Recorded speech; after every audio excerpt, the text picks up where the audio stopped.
Hi friends, video కనుక నచ్చినట్లయితే తప్పకుండా లైక్ చేయండి. ఇదంతటి కారణం దేనివల్ల అని చెప్పేసి మనోహరి అదే సమయానికి గోరను కలిసి ఇంటికి వస్తుంది. ఇక గోర దగ్గర కలిసి వచ్చిన తర్వాత మనోహరి కార్ల నుంచి దిగి చుట్టుపక్కల చూస్తూ ఉంటుంది. కార్ డోర్ తీసి వెంటనే గోర ఇచ్చిన మంత్రిచ్చిన తాయితో విభూతి గురించి పట్టుకొని చూస్తుండగా అదంతా ఆరు గమనిస్తూ ఉంటుంది. గోర మాటలు గుర్తు చేసుకుంటూ ఈ ఊపిది ఆత్మ ఉన్న చోట చల్లు, అంతేకాకుండా ఈ తాయితో ఇంటి గుమ్మానికి కట్టి మరోవైపేమో ఇక ఈ తాడు చెట్టు కట్టు అని చెప్పేసి ఈ విధంగా గోర చెప్పిన మాటలు ఇక మనోహరి గుర్తు చేసుకుంటూ చుట్టుపక్కల చూస్తూ ఉండగా అప్పుడు వెంటనే ఆరు ఈ విధంగా అంటూ ఉంటుంది. అసలు నీ చేతిలో ఏంటి, ఎవరిచ్చారే, అసలు దీంతో ఏం చేయాలని అనుకుంటున్నావే చెప్పేసి ఈ విధంగా ఆరు ఇక మనోహర్ని ప్రశ్నిస్తూ ఉంటుంది. కానీ మనోహరి కాస్త కంగారు పడుకుంటూ చుట్టుపక్కల చూస్తూ ఇక గోరు ఇచ్చిన తాయితు మెల్లగా తీసుకొని వస్తూ ఉంటుంది. మను, ఏం చేస్తున్నవే, నీ చేతుల్లో ఏంటి అది, ఇక్కడ ఏం చేస్తున్నావు, ఏంటి అదే చెప్పేసి ఆరు ప్రశ్నిస్తూ ఉంటుంది. మనోహరి ఈ విధంగా అంటూ ఉంటుంది. ఓసే, నువ్వు ఇక్కడే ఉన్నావని నాకు బాగా తెలిసే నిన్ను బంధించడానికే ఇక ఈ మంత్రిచ్చిన తాయితీ తీసుకొచ్చానే. ఓసే ఆరు, ఇక్కడే ఉన్నావని, నువ్వు ఇక్కడే తిరుగుతున్నావని నాకు బాగా తెలిసని చెప్పేసి విధంగా ఇక మనోహరి అరుంధతివి అంటూ ఉంటుంది. అసలు నువ్వు మళ్ళీ ఏం చేస్తున్నావే, నా పిల్లలకు నా కుటుంబానికి మళ్ళీ ఏ ప్రాణహాని చేస్తున్నావే చెప్పేసి విధంగా ఆలోచిస్తూ ఉంటుంది. మరోవైపు చుట్టుపక్కల చూస్తుండగా ఈలోపు మిస్సమ్మ వంట చేస్తూ ఉంటుంది. ఇక శాస్త్రి ఉన్ను నిర్మల వాళ్ళందరూ కలిసి కూర్చొని మాట్లాడుకుంటూ ఉంటారు. ఎలాగైనా హస్తికలు ఇక గంగలో కలపాలని చెప్పేసి ఈ విధంగా హస్తికల గురించి ఇక నిర్మల ఉన్ను శాస్త్రి మాట్లాడుకుంటూ ఉంటారు. నా కోడలు ఇక్కడే ఉండని చెప్పిన మాట విని ఒక్కసారిగా సంతోషపడ్డాను. ఎందుకంటే తన ప్రేమ మమ్మల్ని ఎప్పటికీ విడిచి వెళ్ళదు, అలా మాట ఇచ్చింది మా కోడలని చెప్పేసి ఈ విధంగా నిర్మల బాధపడుతుండగా అప్పుడు వెంటనే శాస్త్రి, నీ కోడలు ఎంతో పుణ్యం చేసుకుంటే తన ఆత్మ ఈ చుట్టుపక్కల తిరుగుతుంది, ఇక తను ఎప్పటికీ మిమ్మల్ని వదిలేసి వెళ్ళదు అని చెప్పేసి ఈ విధంగా అంటూ ఉంటుంది. అమ్మ ఆరు, నువ్వు పేరుకు ఇక్కడ లేనట్టే కానీ నీ మనసు ఎప్పుడు మా చుట్టూ తిరుగుతుందని అనుకోలేదమ్మా. నీ ప్రేమ ఎప్పటికీ శాశ్వతమ్మా అని చెప్పేసి ఈ విధంగా నిర్మల బాధపడుతూ ఉంటుంది.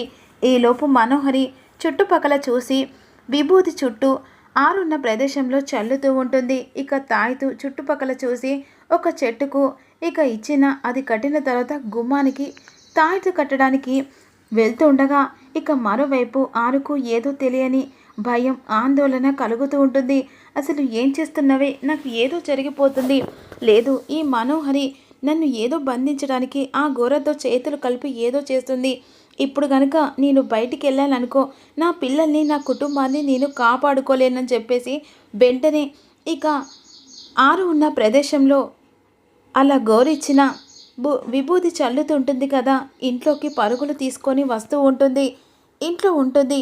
ఇక మరోవైపేమో గోరు ఇచ్చిన తాయితు వెంటనే చుట్టుపక్కల చూసి గుమ్మాని కట్టి లోపలికి వస్తుంది. ఈలోపు హాల్లో కూర్చున్న శాస్త్రి గారు అందరు కలిసి మాట్లాడుతుండగా, ఏంటమ్మా మనోహరి అంతా కంగారు పడుకుంటూ లోపలికి వస్తుందని చెప్పేసి అంటుండగా, అబ్బే ఏం లేదు అంకుల్ అని చెప్పేసి కంగారుతో తన రూమ్కి వెళ్ళిపోతుంది.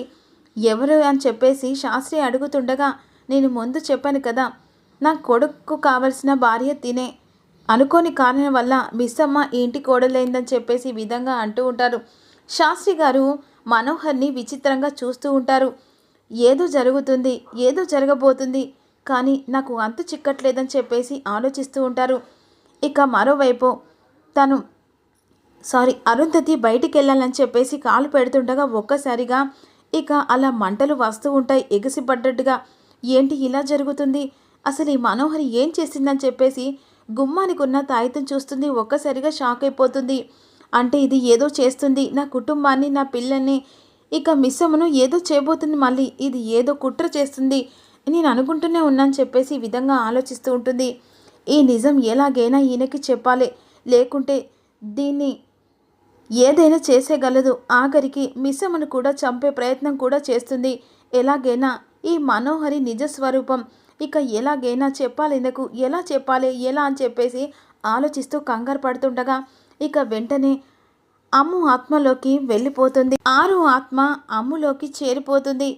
ఇక ఏమండి, మనకి వస్తున్న కష్టం పేరు, మనకి ఇంటికి పట్టిన పీడ శని, నా చావు మొత్తం ఇవి అన్నిటికి కారణం మనోహరి అండి. స్నేహితురాలని ప్రేమ పెంచుకుంటే అది పగ పెంచుకొని నన్ను నమ్మించి నన్ను చంపి ఇక మిమ్మల్ని పెళ్లి చేసుకోవాలని ఇదంతా కుట్ర చేసిందండి. ఇదంతటి కారణం ఆ మనోహరే. అసలు నా చావు కూడా ఆ మనోహరే అండి. అది మీకు తెలియలేకపోతుంది. ఇక తను నమ్మించి మోసం చేసి నన్ను ఇలా చంపి మీకు అత్తయ్య వాళ్ళకు ఈ కుటుంబానికి దూరం చేసిన మనోహర్ని వదిలిపెట్టద్దని చెప్పేసి ఇక అమ్ము లాగా ఆరు ఒక డైరీలోనే మనోహరి జీవితం మొత్తం రాస్తూ ఉంటుంది. ఇట్లు మీరారు అని చెప్పేసి వెంటనే డైరీ మూసేస్తుంది. ఇక తను లోపలికెళ్ళని పరిస్థితి, బయటికి రాని పరిస్థితి. వెంటనే అక్కడి నుంచి తనకు మంటలు ఎగసి పడుతూ ఉంటాయి.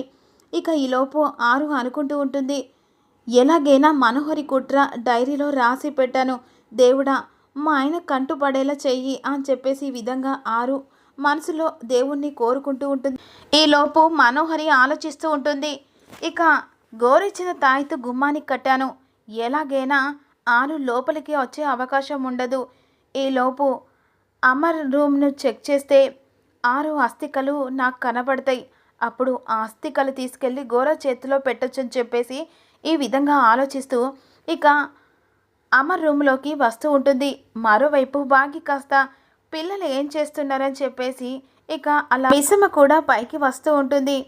ఇక మనోహరి ఎలాగైనా హస్తికలను తీసుకెళ్లాలని చెప్పేసి అమర్ గదిలో చెక్ చేస్తుండగా అది అనుకోకుండా అమర్ కూడా అదే గది వైపు వెళ్తూ ఉంటాడు.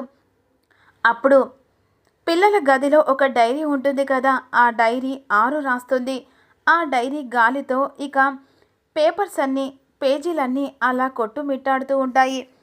ఏంటని చెప్పేసి అమర్ అటువైపుగా వెళ్తూ ఉండగా ఒక్కసారిగా మిస్సమ్మ ఏమండి అని చెప్పేసి పిలుస్తుంది.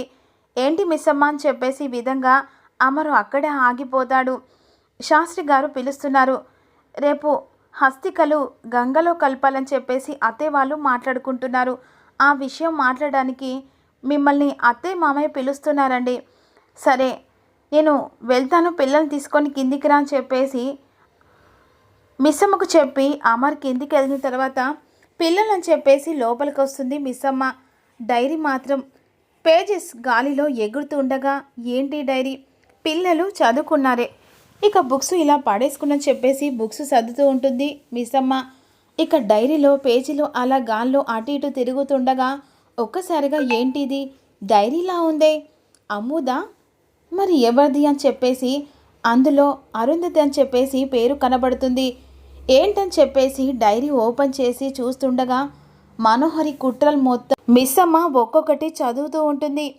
అదేంటి ఈ మనోహరి కుట్రలన్నీ ఏంటి, అసలు ఏం జరుగుతుంది, మనోహరి ఇంత దారుణమైన నీచురాలా అని చెప్పేసి షాక్లో ఉండిపోతుంది. అది పిల్లల గదిలో ఈ డైరీ, అది అరుంధతి పేరు మీద అని చెప్పేసి ఆలోచనలో పడిపోతూ ఒక్కసారిగా షాక్లో ఉండిపోయిన ఇక మనోహరి అమర్ గదిలో హస్తికల గురించి చుట్టుపక్కల చూస్తుండగా అటువైపుగా వెళ్తున్న అమర్ ఒక్కసారిగా గదిలో ఏదో శబ్దం వినిపించినసరికి ఒక్కసారిగా డోర్ ఓపెన్ చేస్తుండగా మనోహరి వెంటనే వాష్రూమ్లో దాచుకుంటుంది. ఇక చుట్టుపక్కల చూసిన తర్వాత అమ్మో అమర్ కంట పడ్డానంటే నిజం చెప్పక తప్పదని చెప్పేసి కంగారు పడుతూ ఉంటుంది. మరి అమర్కు మనోహరి కుట్ర మిస్సమ్మకు తెలిసిన తర్వాత మిస్సమ్మ మనోహర్ని ఎలా ఆట ఆడుకోబోతుందో అప్కమింగ్లో తెలుసుకున్న ప్రతి ఒక్కరు చిన్న లైక్ చేయండి.